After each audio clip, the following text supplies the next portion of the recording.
পবিত্র কুরআন শরীফ একটি আল্লাহর বাণী, যা আল্লাহ সুবহানাহু ওয়া তাআলা তার শেষ নবী হযরত মুহাম্মদ সাল্লাল্লাহু আলাইহি ওয়াসাল্লাম এর উপর অবতীর্ণ করেছেন জিবরাইল আলাইহিস সালাম এর মাধ্যমে। এটি কোন মানুষের রচিত গ্রন্থ নয়, বরং এটি হিদায়াতের সঠিক পথের এক মহান উৎস, যা মানব জাতির জন্য আল্লাহর পক্ষ থেকে প্রেরিত। কুরআন শরীফকে লিখেছেন ইতিহাস ও বর্ণনা।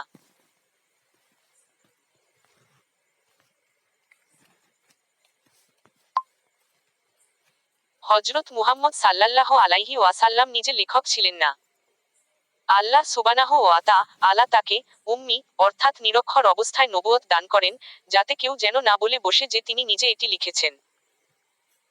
কিন্তু যখন হযরত জিবরাইল আলাইহিস সালাম কুরআনের আয়াতসমূহ নিয়ে আসতেন, তখন হযরত মুহাম্মদ সাল্লাল্লাহু আলাইহি ওয়াসাল্লাম তা সাহাবীদের মুখস্থ করাতেন এবং লিখিয়ে নিতেন। তিনি কিছু নির্ধারিত সাহাবীকে কুরআন লিখে রাখতে বলতেন, যাদেরকে বলা হতো কাতিবিন ওহী, লেখক। তাদের মধ্যে উল্লেখযোগ্য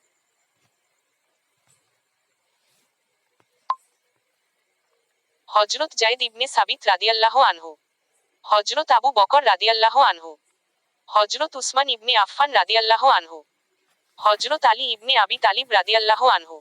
আরও অনেকে।